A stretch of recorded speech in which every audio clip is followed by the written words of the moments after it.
Welcome to the Untitled podcast. Leave your egos at the door. Today we have a special guest with us. And before we get to our guest, I do want to announce today's sponsor.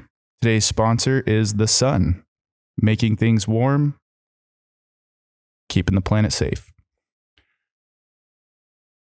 Our guest today, Mike Sherbanenko, is a friend of mine.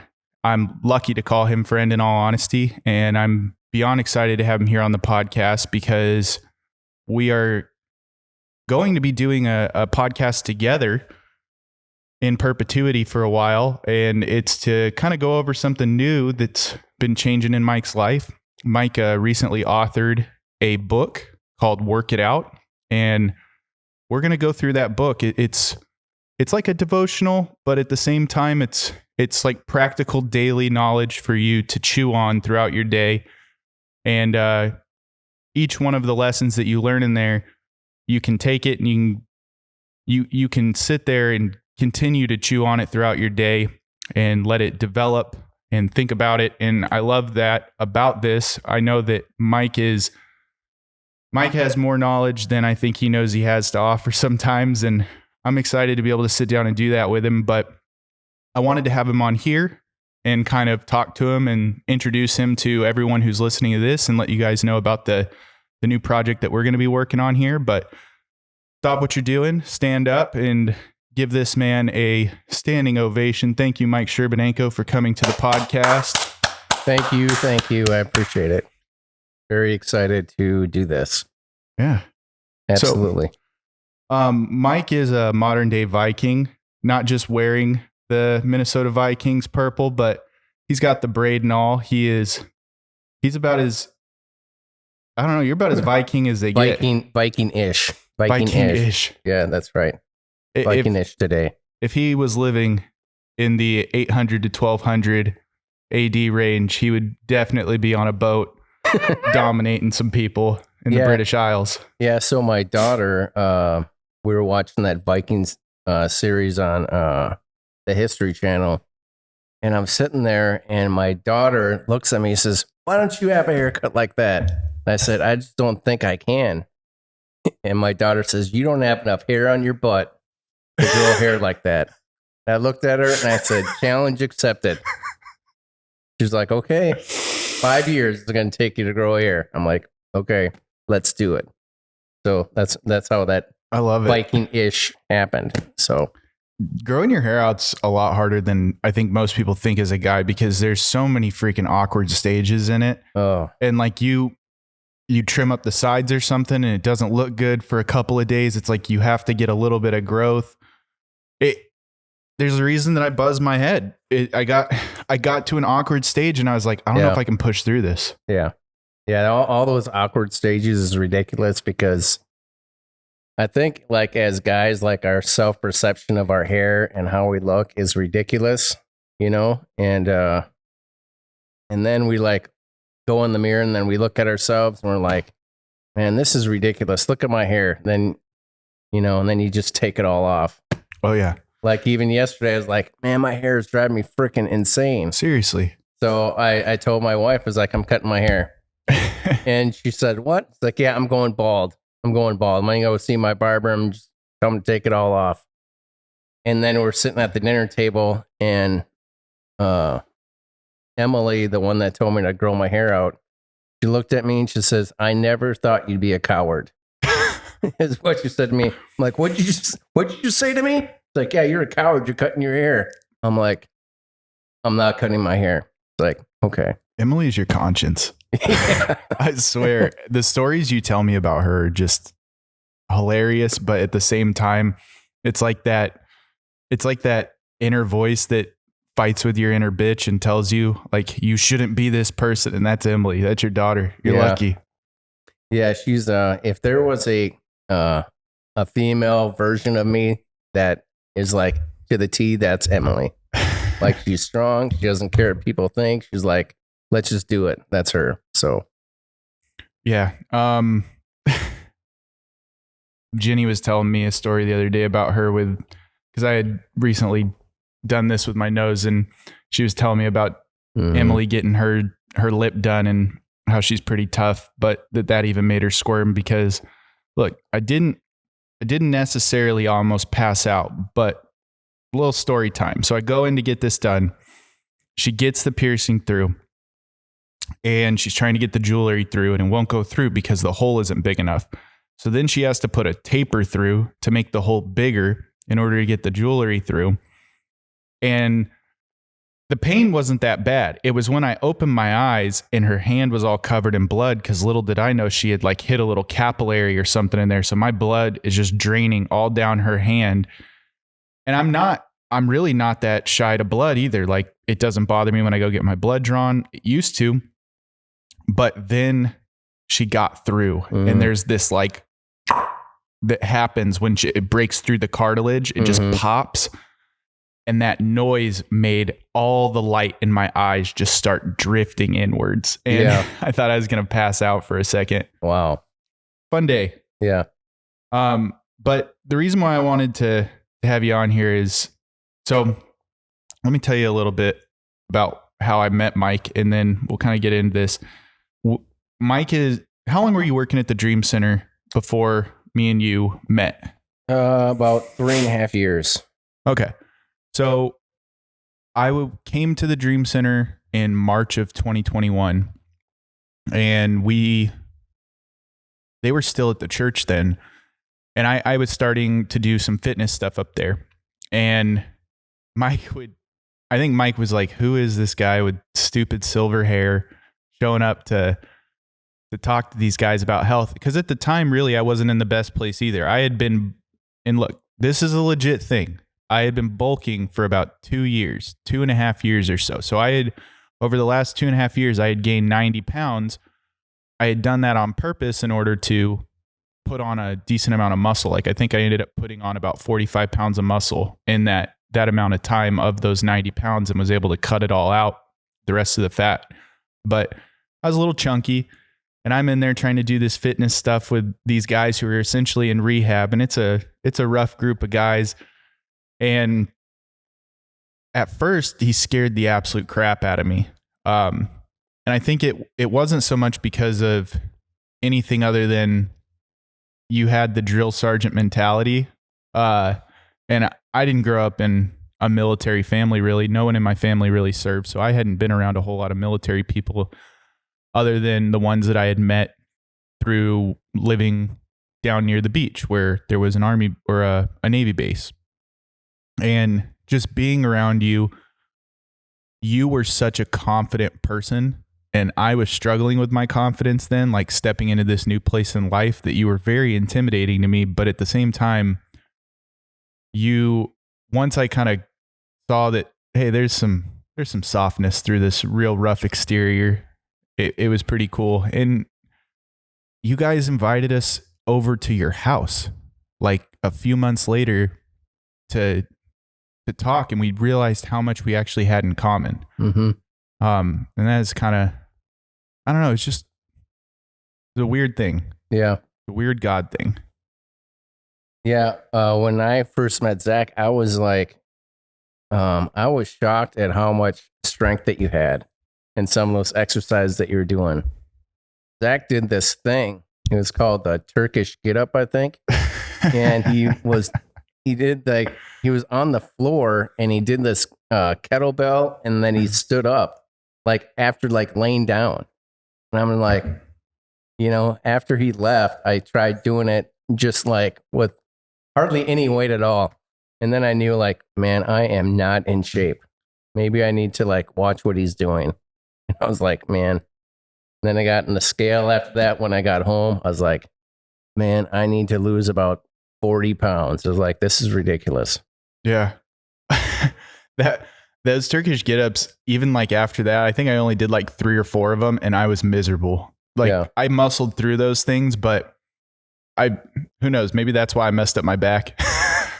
maybe that was the whole thing. Yeah. Those are brutal. Yeah. And if you're not familiar with a Turkish get up, essentially you take a kettlebell, you lay on your back and you raise it up in the air, and you can't bend your arm at all. So you have to get up without using one arm while holding a 45-pound kettlebell over your head. And I would suggest giving it a try. I'd suggest giving it a try with nothing in your hand, but just hold one arm above your head and never bend your elbow and just see how it feels. And that's a good little fitness test to figure out if you need to do something. Because if you struggle with that with no weight, you should probably go to the gym. Yeah, I struggled that. I think I had like a fork or something like, I tried to get up. I was like, man, what am I doing? This is ridiculous. So, but when you work in the Dream Center, you don't like have the best nutrition either. So yeah. And like that is something that I've noticed out here living in the Midwest, is that it is tough sometimes to find good, solid nutrition, because like even seeing at the grocery stores, it blew my mind. For some reason, I thought that the produce out here in the Midwest was going to be like way better than the produce in California, because I'm like, well, this is where they grow all the crops, but all they freaking grow out here is soybeans and corn. That's true. Yeah. And I'm like, you guys realize if we just weren't so focused on soybean and corn, you could have some of the best produce out here, because the land is super fertile. You actually get rain. Well, we haven't been getting a lot of rain. Yeah, not this year. Yeah, it's super dry. I don't know if you noticed this, but are you guys on Troy? No, who's your water company up there? It's our water company. We have a well. Okay. Our water prices have like doubled here in Troy. It is crazy. We took a look at it because we were looking at how we got a bill from like the utilities, and it was like $60-$70 higher. And we'd noticed, we hadn't been paying attention to it, but then we started paying attention to it.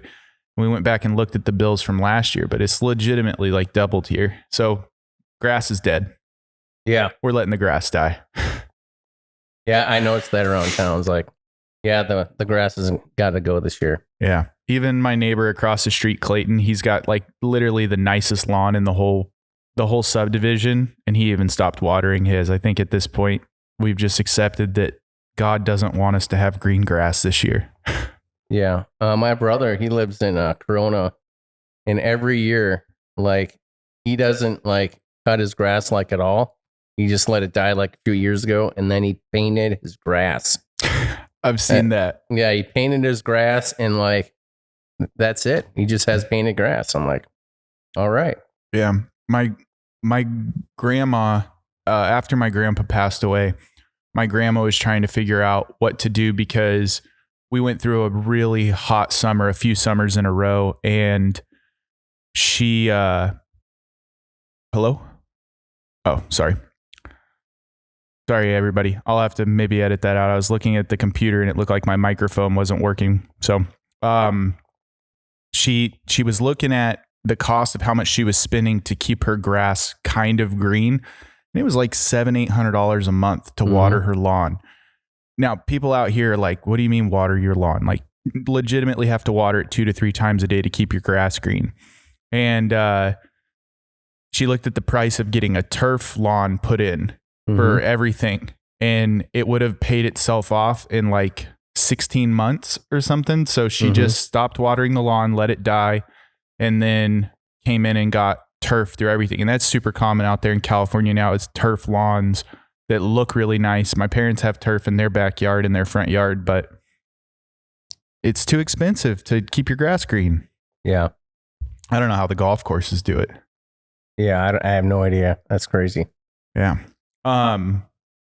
So I'll kind of brush over a few things, and then we'll get into it a little bit. But when I said Mike and I have some similarities, it's very weird how many coincidences there are. It's like I struggled and struggle still with addiction. Mike has struggled with addiction. We both went through periods of time where our marriages completely fell apart, and we had to work our asses off and continue to work our asses off to try to keep those marriages in a place that are good, because marriages work. A good marriage is even harder work. On top of that, Mike's got a jacked up back. I've got a jacked up back, and we both, like, just all the things continue to add up, but like these big major life events. Oh, And the craziest one of them all, we both moved to Troy, Missouri because God told us to. What Yeah. the hell is God thinking? I don't know. I think one of the Guy's most a jerk. I think one of the biggest things that me and Zach have in common is we both have sons. Yes. And I have two daughters who are, one's in high school, one's 20. We already talked about Emily, but our sons are, I think, amazing. And they both can, I'm not going to say annoying, but man, I think they're both in a place right now where I'm just like, I looked at Eli last night. I'm like, what are you doing? And, of course, he's talking to me and I don't know what he's saying, but I think that is like one of the biggest as well. So, dude, there is nothing scarier than when your toddler is trying to tell you something and you can't understand it. And you're like 3 repeats away from a complete meltdown. And you're desperate. You're like, God, you're going to have to give me some tongues interpretation right now because this boy is speaking gibberish. Yeah. This morning we were in the car. I was taking Teddy to school, and in the back seat, he's just like, blah, blah, blah. And I look back at him. I'm like, what do you want, Bubba? Blah, blah, blah. And I can see him getting sadder the second time he said it. And then the third time it was like, blah, blah, blah, blah, blah. And I'm just, dude. Please hold it together. We are like 3 turns away from school. Yeah, Eli says the word dino. It literally means like 40 different things. I'm like, which dino, buddy? Which dino? Come on, you can tell me. Do you want a dino or do you want a toy or do you want your cup or do you want? I'm like, which one? Yeah, it's so funny how similar they are. And like Eli is, I don't know, he's about a year older, so he's a little bit more advanced than Teddy, but it just kids, little boys in general, they're when they're goofy. When you get them together and they're playing, they're like 2 peas in a pod. It's so funny watching them play. It's awesome. And you said something like you have 2 daughters, and when people try to tell me, and look, controversial warning to everyone out there, when people try to say that boys and girls are no different, we just had somebody over for dinner the other night and they have a girl. Now, Teddy is at the dinner table screaming his head off, just all boy, throwing stuff like, and it's not just at the dinner table, like it was the whole night. He was just hyped up. And we put him to bed, and their daughter is just over here in Teddy's little play corner, just playing with toys, quiet. We're all 4 sitting at the table, just hanging out. And Teddy's losing his mind. She's just over there playing all quiet. I'm like, they're just fundamentally different creatures. Yeah. They're just a lot different. But so you wrote a book. Yeah. How do you feel about that? For a long time when I was writing this book, I had like a fear of failure of writing this book until I can't remember who told me that. They said, well, you don't have to be afraid of it failing because if it fails, no one's going to read it. And I was like, well, that's true. And then we were sitting at the dinner table and Pastor Tracy Strawberry came over to our house and she was like, what are you going to do if this thing takes off? And then I just kind of looked at her. I'm like, well, what do you mean? And she said, you have the type of book that there are a bunch of one-liners in there and that people will like hold on to it and they'll think about what you said. And then next thing you know, they'll say something to another person and that person will read your book and then it's just going to grow from there. So what are you going to do when, this thing catches on? And then I realized that I didn't have a fear of failure at it. I have a certain level of anxiety about success. Not that it's going to help people. It's kind of like, what are you going to do when this podcast takes off? And all of a sudden you have people working for you that set everything up. And then you have people relying upon you to, have the level of like success that continues on through this podcast, and And she said something to me that really resonated with me. She said, you have to embrace the grassroots of your book. And I was like, well, what do you mean by that? She said, you're only going to be small for a short period of time. Because when you finally get going and you finally get successful, that's when things like, you know, people want to know who you are. People want to know your story. People want to know all this stuff. And I was like, is that actually going to happen? And she looks at me and says, that is absolutely is going to happen. And I was like, really?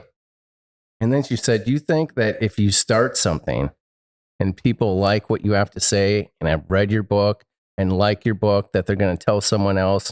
And next thing you know, you're going to be on some TV show, or you're going to be on some podcast, or you're going to be, you know, asked to speak in a church. Do you think that that isn't going to happen? And I looked at her and I said, that absolutely won't happen.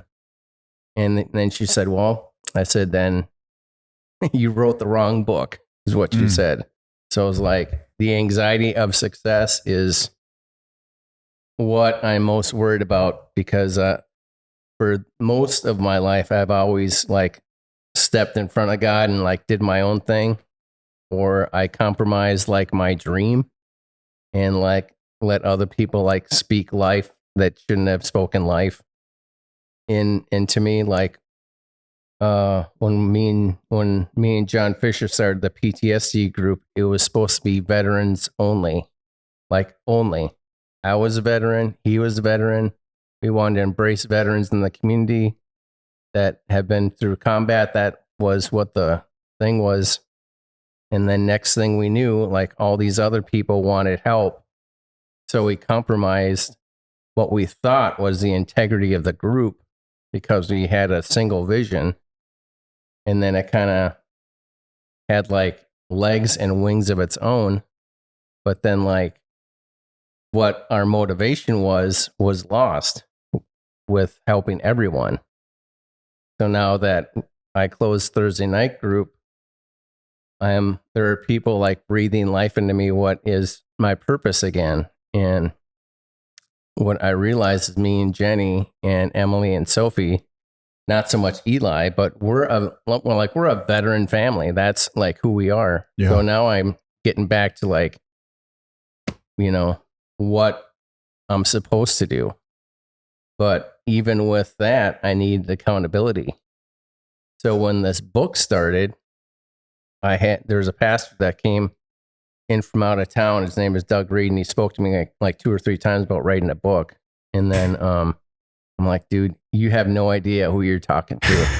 It's like, number 1, I don't write books. Number 2, I hate reading. Number 3, I don't like writing. I'm like, that is like an impossibility. Yeah. So slowly but surely, like, say something to me. And then we had a pursuit event where we had like all these evangelists come in 2000. I think it was 2021. At the beginning of January, the first night was Sunday night of pursuit. And he spoke and he pointed right at me. He says, "You're supposed to be an author." And I'm like looking at him like, I know. I was like, you know, and then that was Doug Reed or a different pastor? No, that was Doug Reed. And then like that next Sunday, you know, Pastor Tracy, she said, you need accountability to do this. And I was like, you know who you're talking to? I was like, I don't need accountability. I just need to do it. But I don't want to do it. You know? And then when I started writing, it literally took me 6 weeks to write the entire book. Maybe it just poured out. Yeah. Something really interesting, and I know we've talked about this before, but people have never heard us talk about this, so we're going to talk about it. But the distinction between the fear of success and the fear of failure. Like, do you think that there was like an element of that was imposter syndrome for you, of like this idea of I can't be successful? Or when you had that realization, like what went through your mind when you kind of started to process that I'm not scared of failing, I'm scared of succeeding?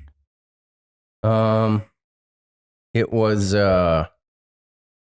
changed my mindset of one letter, changed the mindset of where I was going. And the letter was from an O to an E. And I had to wake up the morning, and for a long time I said, I got to do this. I got to do this. I got to do this.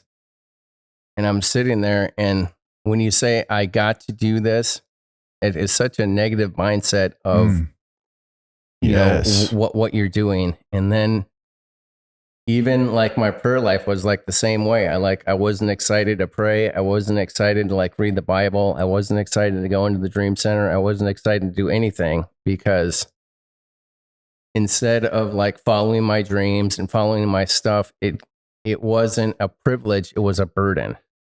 And once Yes. I got out of the burden cycle and said I get to do this, it's not like there's nothing about this book that, I want to get rich, that's not what it is. I realized when my PTSD relapsed in 2017, I realized I needed to get honest with myself. I need to have integrity. And the more that I lived my life as a burden, the more like I knew I wasn't going anywhere. Mm. And when I changed that and I said, I get to do this, my prayer life got less burdensome. Like I was like happy to do stuff with my kids. I was happy to do stuff for, everybody else, because the mindset shifted. I was more grateful for where I was, because where that book started about the author part. On July 14th, I brought my kids back from the science museum, and my wife was asking me to go to Centerpoint. And I was like, I just looked at her and I said, do you know who you're talking to right now? I said, I run a PTSD group. I'm a deacon. I'm this, I'm that. And she said, I need to stop right there. You also need some help right now, is what you said. And I was like, you got the wrong guy. And she says, no, I got the right guy. And when I said no, she had her bags packed and she had the kids' bags packed. And as soon as I said no, they got up and left. And that's when I realized I was at a crossroads in my life. I was like, man, am I going to allow like my family to like crumble here? Or am I going to like pick myself up and like start to do this thing for real? What year was that, by the way? 2017. And then when I realized when I was in Centerpoint that I was the only one there for PTSD, I was like, man, I am in trouble. I am in serious trouble if I don't get myself together. And I was in there for 13 days or 12 days. And on the 11th day, there's a social worker that said to me and Jenny, she said, there's a 99.9% chance you guys are getting divorced. She said, but you got to read Codependency No More by Melody Beatty. And when we were doing that, I realized like I needed to be real, because when I left Centerpoint, I went to live with Brandon and Dina Danback.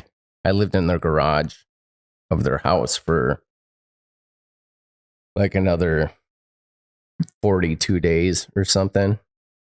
And I'm just like, what am I doing here? Because I was at the crossroads of, I was either going to surrender my life and get it back together, or I was going to be a raging alcoholic. And to be honest with you, I wasn't focusing on getting my life together. I was focusing on the other one. Yeah. So when I brought myself through that, I was like, I had other soldiers that committed suicide as well. And I was like, what I'm going through can help other people. But I do have to tell you, like, it's hard to put yourself out there, because you don't know what people are going to think when they read your story. And that's the biggest part of the success part, because I'm really going to like when people say, "Hey, this is a great book. You put your heart into it. You did a great job." The thing I'm going to hold on to is the one person that hates the book. Yeah. And that's a shame, Dude. Yeah. I'm just like, this book is BS. What were you thinking? Thinking about you. Yeah. Yeah, man. Thinking about you. You should read it one more time. Dude, that is so true. And like, even look, this podcast isn't like a big thing yet. Maybe it will be one day, but I have people come up to me and they're like, "Man, I love your podcast. It's been so good. I've enjoyed listening to it." And I've been having to remind myself that comment is just as important as the negative comment of your podcast is garbage and you should kill yourself and all the things that you think people are saying about you. And that's been hard, because it does feel good when people like tell you it's good, and you want that, but at the same time you can't like let it get to your head, so you have to like keep going forward and just being like, all right, cool, I'm gonna set that there and just keep moving forward. But yeah, man, it's the negative stuff is hard, because we're always thinking so many negative things about ourselves that when you see something negative, it like completely affirms all the 4 million thoughts that you have in a week that are negative thoughts, and you completely dismiss all the positives. And I know I think I've said this to you before, and I might have said it on here, but let's say I have 25 active clients at a time. 24 of them could be absolutely crushing it, and one person could suck, and that will sour the whole bunch. Mm-hmm. That will make the whole thing miserable, because it's like, if I can't figure out how to make this one person lose weight and this one person find success here, then I am a failure, because I should be able to help everyone. Mm-hmm. But you touched on this a little bit earlier of, when you first started your thing, it was just to talk to veterans. It was just to help with PTSD.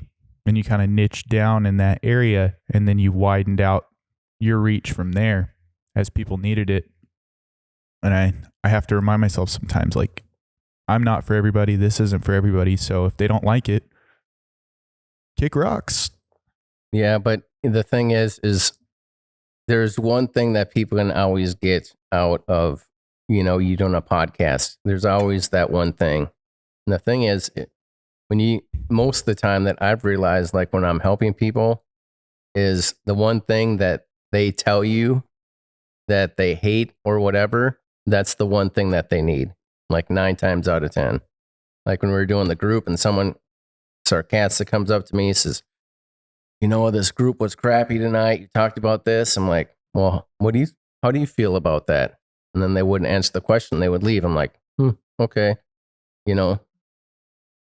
Sometimes you can take it as constructive criticism, but 9 times out of 10, the thing that they didn't want to hear is what they hate about what you're doing, and I've had to remind myself that of whenever I'm helping people, or, whenever I led group and I had a topic, the things that people don't say are probably what they're thinking about the most when they leave. Yeah. Yeah.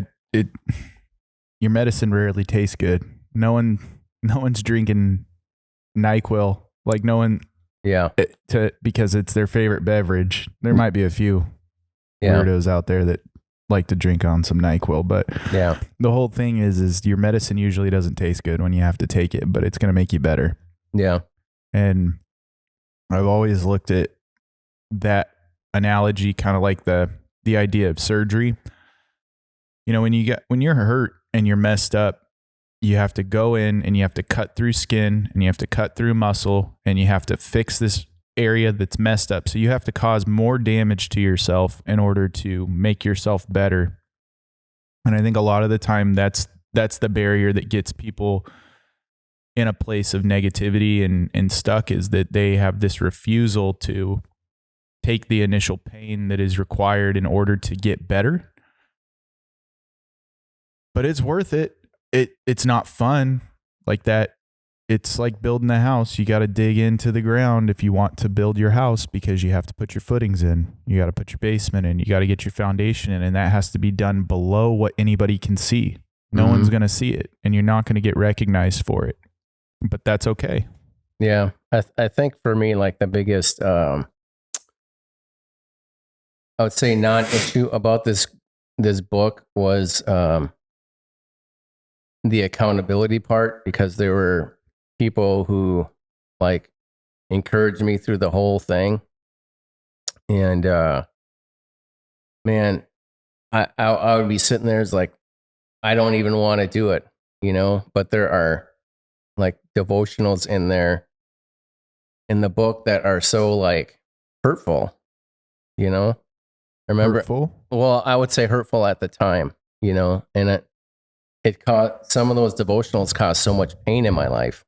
Oh, you mean like you're talking about a very deep wound for yourself. Yeah. So I'd be sitting there and I'd be reading the devotional. During writing the book, there's been like causes of healing in the book just because I was able to write about it. But now when I read the book, I'm like, I asked myself, why did I write that part in there? You know, there was, I think the one about hurt, and then there was one about the moments. Then there's another one about, I think one of my most memorable devotionals in there is passion versus obedience. You know, I look back at that, and that is such a shameful, like, devotional part of the book. And so Sophie was in kindergarten, and Emily was in fourth grade in pre-K. And Brett Favre was playing for the Vikings, and he was going to Lambeau Field. This is Monday Night Football.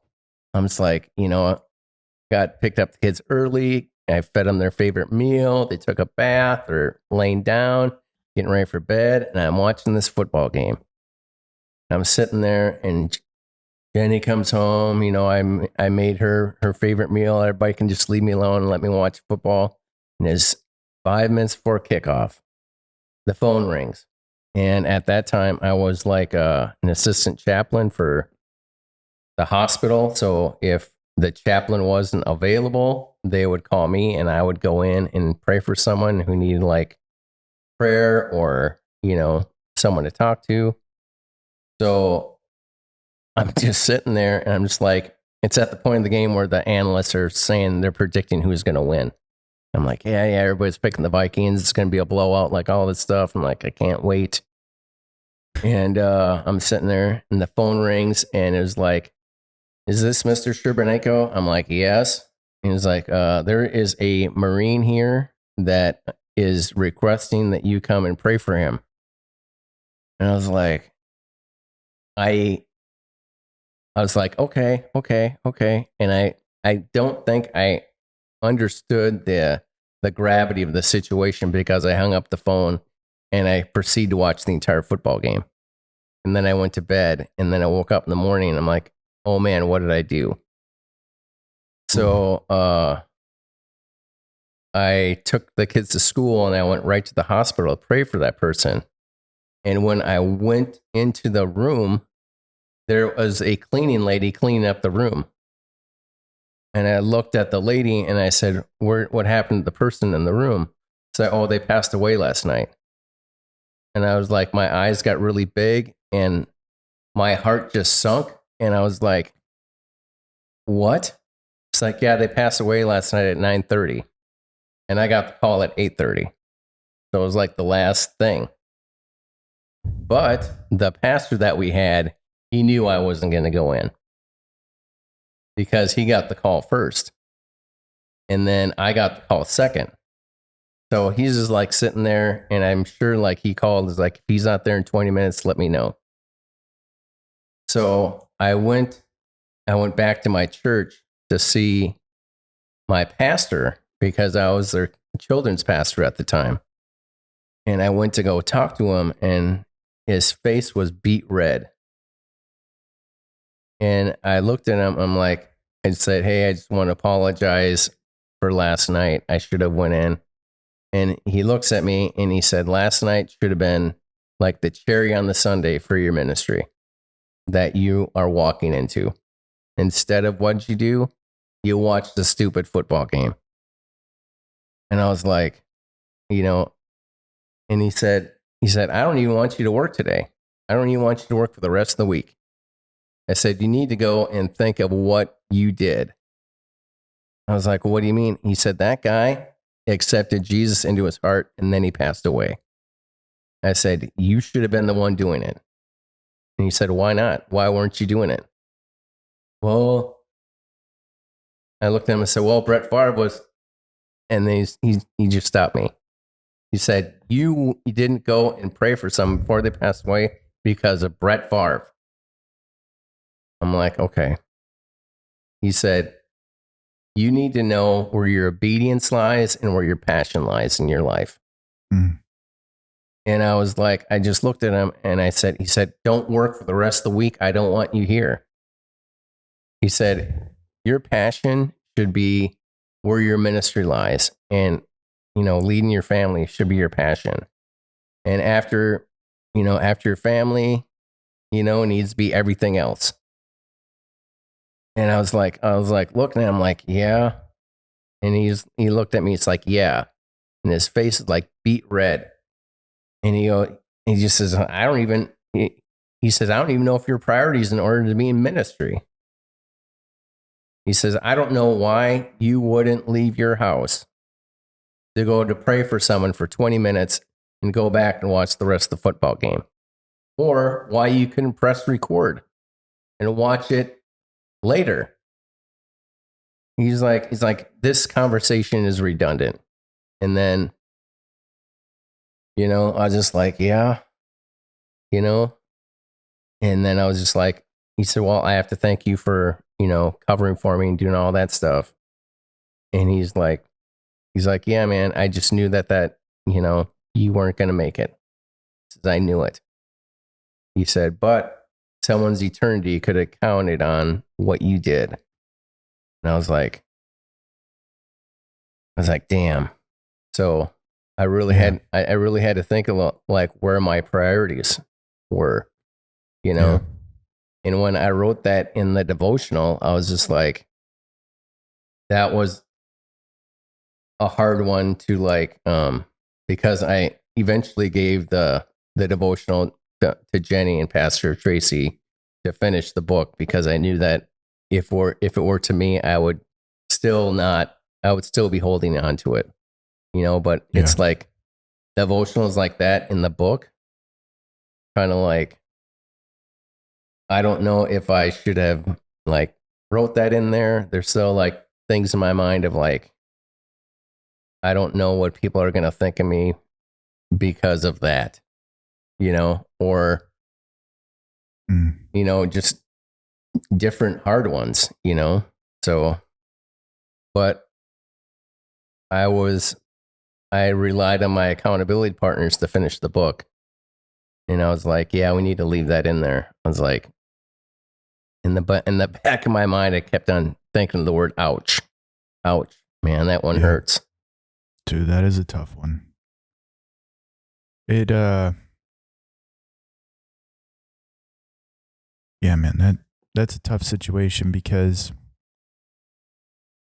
inside, you've got all this stuff going on. You've got all these plans, and in the moment, you don't necessarily think about those ramifications. You just think, oh, I'll get it figured out, or I'll get up there and pray with that person. And, my brain, when you're telling that story, my brain immediately goes to, well, why couldn't the pastor go up there? Why couldn't he go there in the first place? Why is it your responsibility? He's the one who said no, and then it fell to you. What if you genuinely couldn't go? And I'm sitting here getting all defensive of you in my head thinking that, but it's like, it's bigger than that.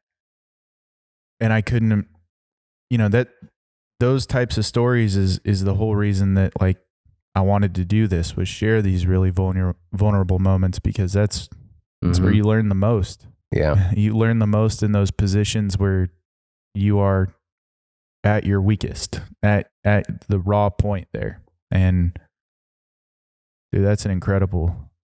I'm glad that you put that in the book. I know that Megan's been reading it right now. And I've read through, I think, like the first 5 or 10 or so, and I've kind of passed it back over to her. I'm hoping she doesn't highlight too much in it. Can't stand when I have to read her highlights, because then it influences what I find to be the standout points. Yeah. But man, that's an intense story. Yeah, there were a couple other ones in the book that really like impacted where I am now. You know, like there's the last devotional before I closed out the book was my daughter is really like big into like animals and dogs and all this stuff. And I took my wife to a birthday dinner to a restaurant in Silex called J.R. Diamonds, probably 4 miles away from our house. And I'm sitting there, it's like Sophie's there, Eli's there, and we're like eating dinner. And Emily calls, and we already have like this big Great Pyrenees. We have Bruno, and then of course my service dog Rocky. And she goes, "Yeah, I brought this other dog home." I'm like, I said, "Emily, I'm done with other dogs." I said, "We even have a cat in the house." So this is getting ridiculous. I said, "No more dogs." And the thing is I knew, like, in that situation where Emily is I knew that dog was already in the house when she called. Right?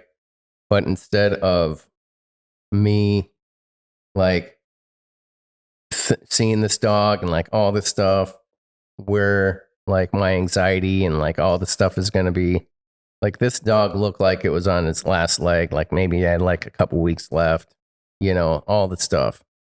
And I'm like, I didn't say, "Let me see the dog," when I got in the house. I said, "Get that dog out of the house," even before I looked at the dog.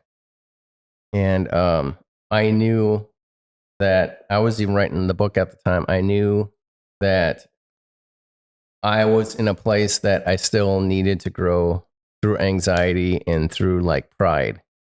And the more I wrote this book, the more like pride fell away from me.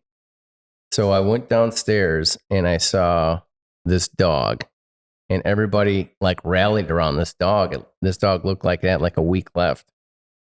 And I was like, and then Jenny picks it up and she says, "Oh, you're finally home now." And I'm just like, all right, what am I not getting in this? And I guess at the end of that book, I realized that I needed to have an open heart towards like people, need to have a bigger open heart and towards my family. I need to have a bigger heart. Like, where am I going personally in my life? It wasn't just about that dog. It was about like how I react to things, how I like pursue, life, how I do like all this stuff.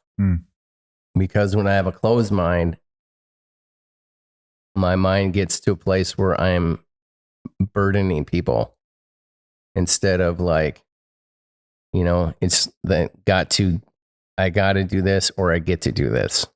Yeah. Because the more that you stay in that negative mindset, I got to do this, I got to do that, I got to do this, because for a long time, even writing this book, even my devotional life like suffered, because I was in a place where, man, the enemy was attacking me writing this book. He was like full on like attacking me. And I got done writing the book in April. In May, I had someone who worked at the Dream Center was like, we got in this huge personal conflict. And then in June, they told me I couldn't serve in kids' church anymore because I had Rocky. And that was such a big issue to me that I was asked to leave kids' church that I almost actually left Journey because of it. Wow. Like, I mean, So I was like, are you kidding me?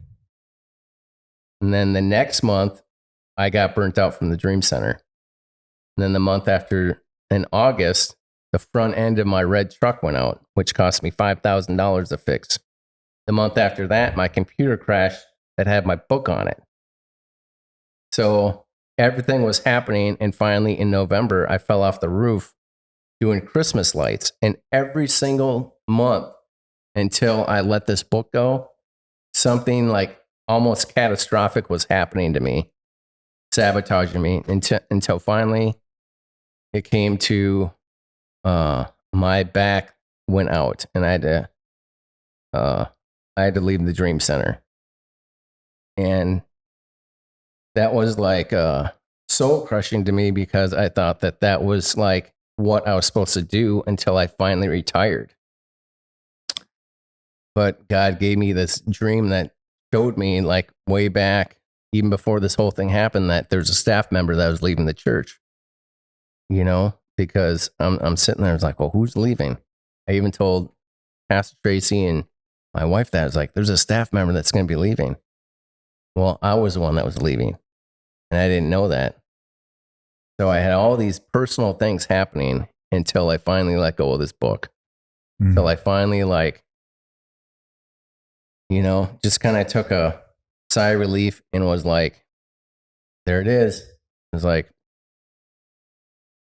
but now I'm like looking back at it, and there have been a lot of like people reading it, and they're just like, man, this is a really good book, And it wasn't until I think my mom called me and I told her that the book was done.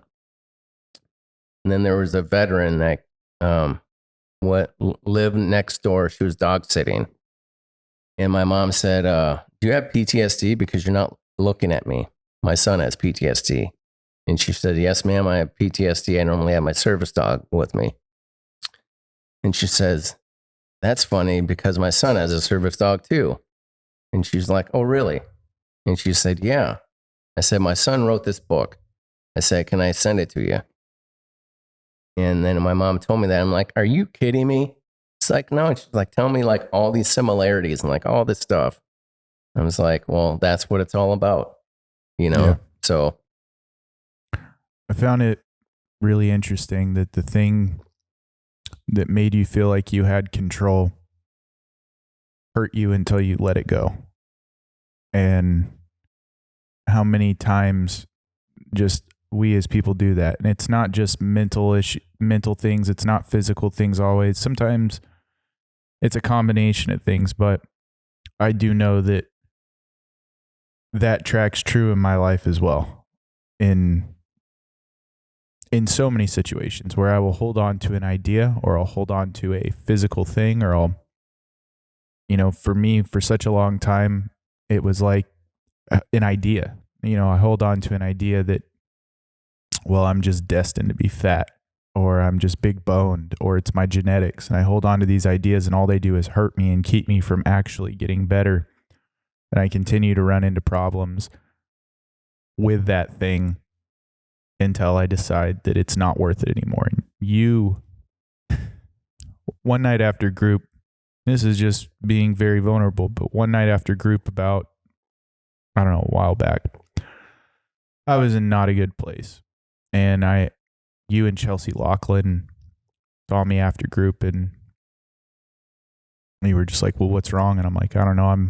I'm trying to do all these things and nothing's working. And I just feel like the only thing to do is just end it, just kill myself, because I feel like everyone will be better off around me if I do that, because they won't have to deal with me anymore.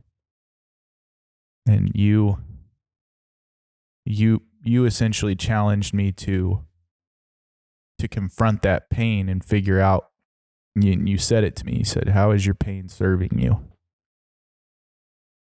Is this worth holding on to? This thing that is causing you so much pain, is it worth holding on to any longer? And that pissed me off. And just like you said earlier, the things that piss you off are more than likely to think the things that you need to work on. And I had to wrestle with that. And I wrestled with that for months. where I thought I was past it and then I'd wrestle with it again. I thought I was past it and I'd wrestle with it again. And it was really until, I don't know, earlier this year that it's like, well, I can choose to accept that those things are real and that they're happening and move forward in spite of it, or I can choose to let it keep me locked here and play the victim. And you are true that your book has a lot of little one-liners in it, because there's things like that, you know, how's your pain serving you, and different things that you've said to me. You say things sometimes in a way that would hurt some people's feelings if they didn't know you, because you're very direct and you're very blunt, but that's sometimes what you need. You need someone to just kind of come up and just bop you in the forehead. And that's really what your book is. Your book is just like someone walking up to you and just flicking you right in the forehead to try to get you back on track. And I couldn't recommend it more. Is it on Amazon? Is it where can people get your book, by the way? Well, right now it's just on Facebook, and I'm trying to figure out how to put it on Amazon. But if you follow this podcast and you can PM Zach or something, we can figure out a way to get it to you. I'm still trying to figure out like how to do all that stuff. I don't know, because I'm just like, I'm in a place now where I'm trying to like let go of like all this stuff. And the more other people have talked to other people, the more people have like messaged me of like, you know, like friend requests or whatever. And I'm like looking at the friend requests, and next thing I know, the person that is friend requesting me has like 720,000 followers. I'm like, what the heck am I doing? Even, you know, is this a real thing or whatever, you know? And then next thing I know, like, there's an equine therapy place, and then there's a fitness place in St. Louis, and like all these other people are learning about the book, and I don't even know how that's happening, because I've gave books to like, you know, just random people around the church, and you know, and now I'm invited to like speak at like mental health conferences and like all this other stuff. And I just told Jenny, I said, I don't know if I'm ready for that. She looks at me and says, "Why did you write a book then? What you think was going to happen?" Yeah. And I think I'm really lucky for the person I'm married to, because I'm always constantly growing, you know, because of the person I'm married to. And I think that's why she's a really good counselor, because I'm a really good pain in the ass, like all the time. You know, I can honestly say, like, the way that she counsels is probably everything that I've been through. Like every single thing I don't know who she counsels or anything like that, because, you know, I don't want to know like anything like that. But I'll let you in on a little secret. His wife is my counselor. And the amount of times that I hear her go, you know, Mike this, and it's like the exact same thing. And I'm like, that jerk beat me to it. He beat me to it. Yeah. Yeah. So, your wife is an awesome lady, and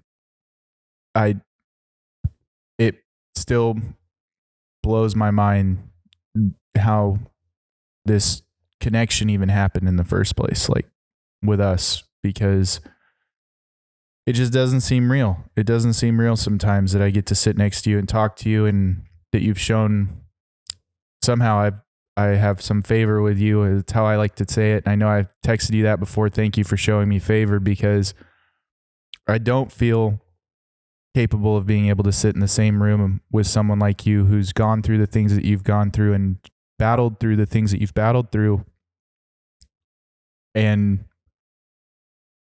still can sit here and have a conversation with somebody and talk to them about it. And like, I don't know, I get a little speechless sometimes, like when I sit here and talk to you, because the stuff that you're saying is so powerful. And I don't even think you realize that sometimes, like, the overarching themes to the conversations, it's like, does he even realize what he just said? Like, I want to stop you sometimes, like, do you even know what you said? 9 times out of 10, probably not. You know,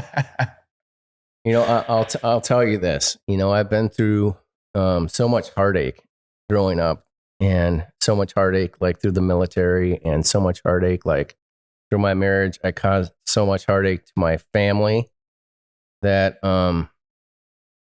I finally had to come to a point where, like I told you before, I'm like, I can't let the hurt win. How is my hurt galvanizing and helping my family? How is my hurt, helping my marriage? How is my hurt doing this? Like, I'll give you an example. Like, when I was 4 years old, I had a traumatic brain injury. When I was in second grade, I got molested at a YMCA camp. When I was all through high school, I was bullying kids because I had to have a private tutor going through school.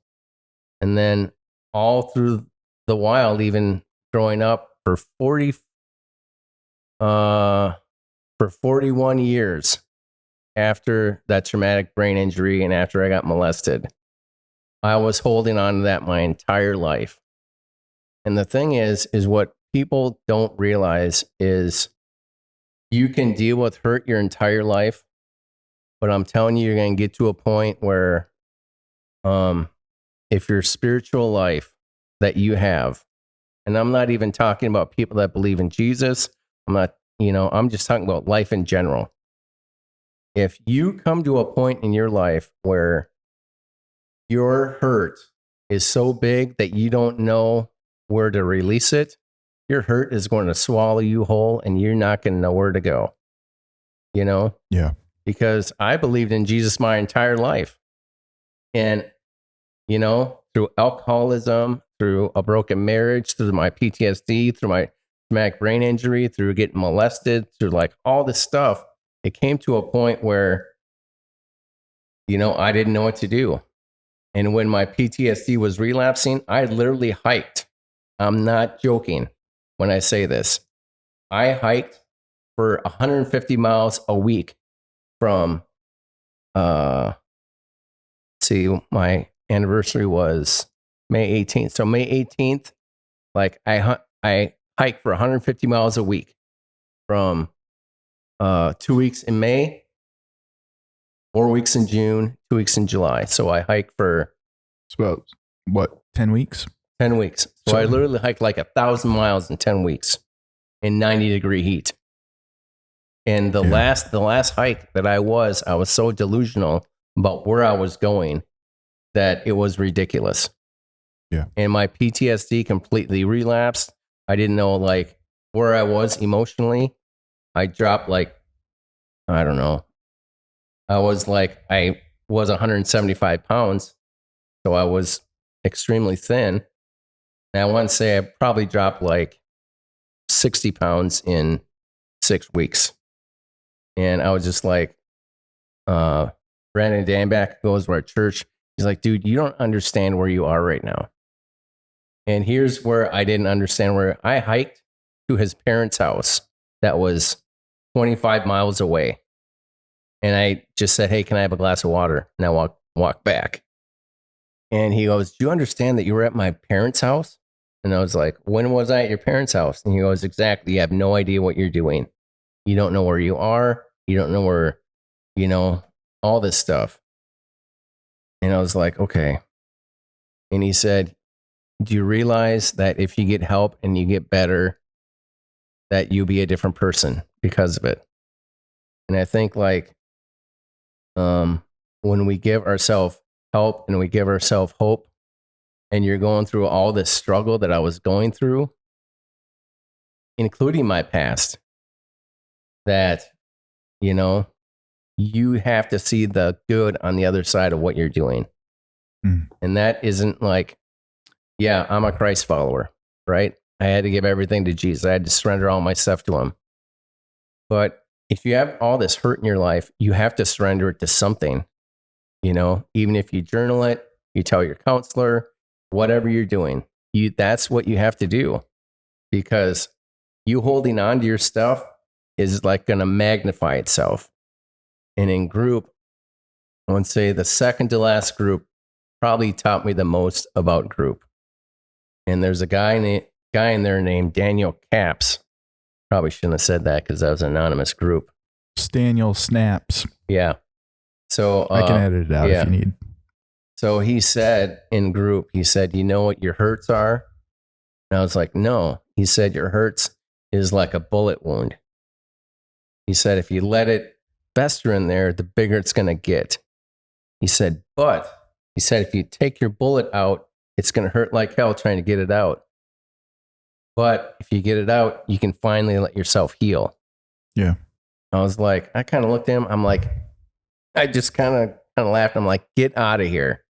He's like, no. I said, that's one of the most profound things someone has said to me in a long time. Yeah. So. Yeah, it's like rust. If you let rust build, it will build and build and build, and eventually it'll work its way through and corrode something as hard as iron and make it as brittle as sand. But if you take the time to care for it and you sand it and you polish it and you keep it clean, that rust isn't going to get through into the deeper metal. But the longer you let it sit untethered or untouched and in there, it will just corrode everything that it touches. And the problem is that the longer you let it sit, it will eat away at things permanently. And no matter how much you try to change, no matter how much you try to do something, you will put yourself in a negative hole for a period of time that it may not be redeemable. It may not be fixable. And it's the whole reason I encourage people to just do something, like make some progress, take the smallest step forward possible, take the 6-inch ladder rung step, like whatever you have to do to start moving forward with something. Because at the end of the day, if you do nothing, you're just going to be in a worse position and you're going to be older,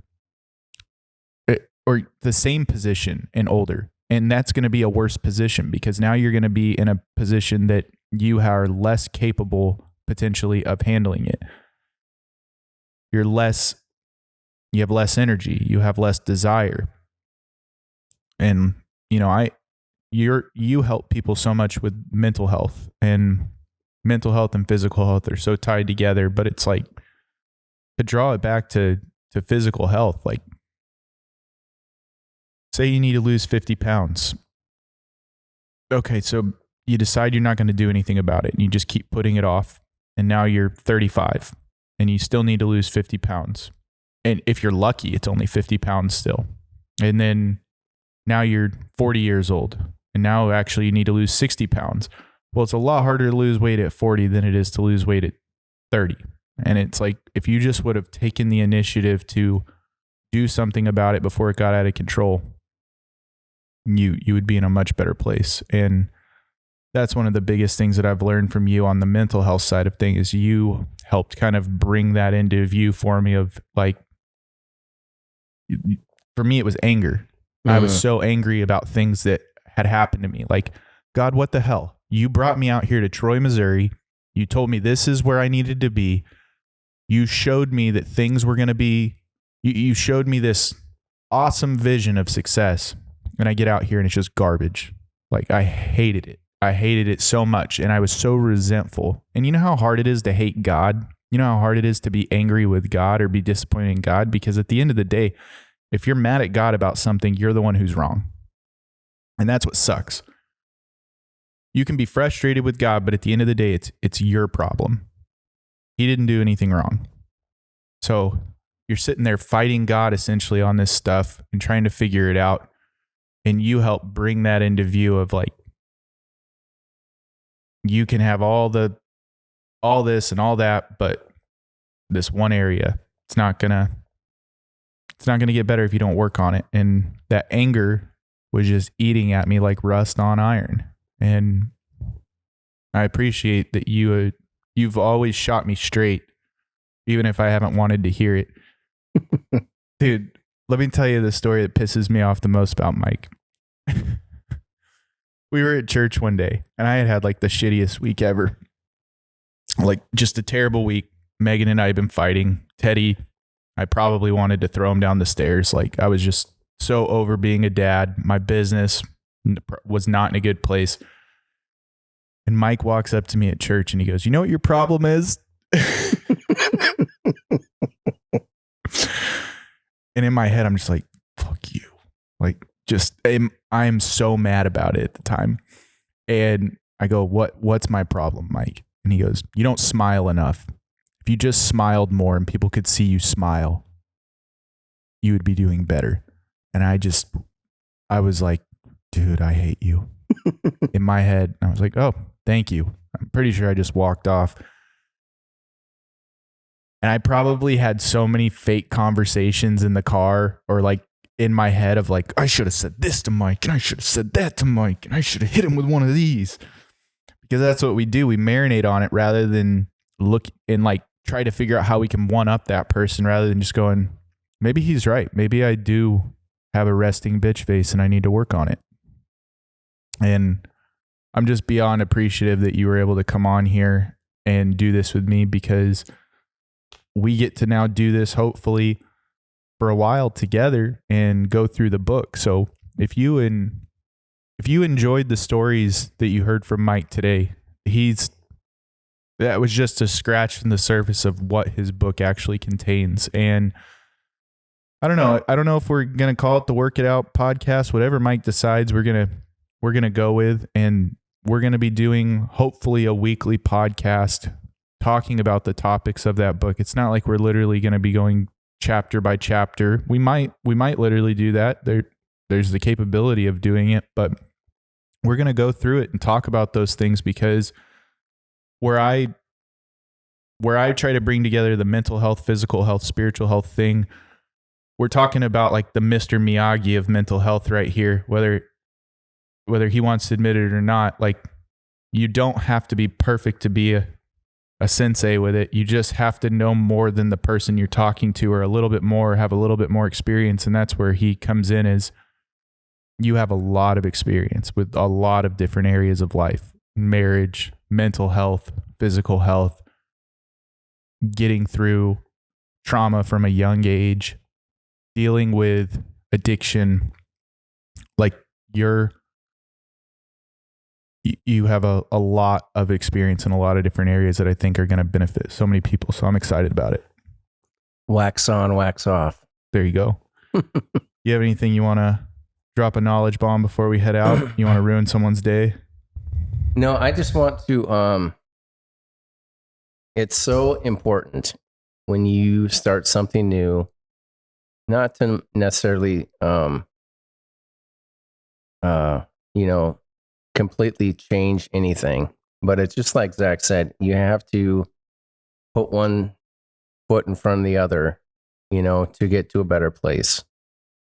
And sometimes you just have to hold on to that one fundamental thing of faith. You got to have faith that whatever you're struggling with, the way that you deal with this, at the end of the day, something good is going to come from it. So whether you're putting that faith in Jesus, whether you're putting that faith in something else, you just have to hold on to that fundamental thing of faith that, things will get better. So. Well, that does it. Keep your eyes posted for more about our podcast together that will be getting out. And if you do want a copy of the Work It Out book, message me, I guess, for now. Maybe I can help you get an Amazon thing going and we can try to get it up there and get a link. But I don't know how if that's something that you've been working on and it's like a process you're stuck in. But we will try to get that information out, because Christian, not Christian, doesn't matter. The lessons in this book will make you think, and if you choose to do something with those thoughts, you choose to act on them and develop some skills, it will change your life.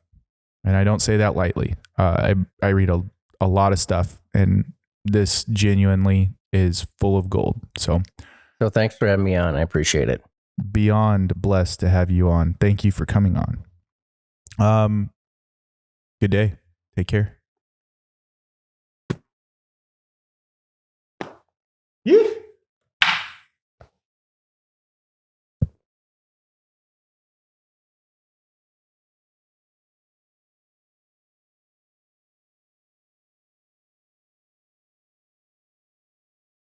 Well, what can I do to help you with all this?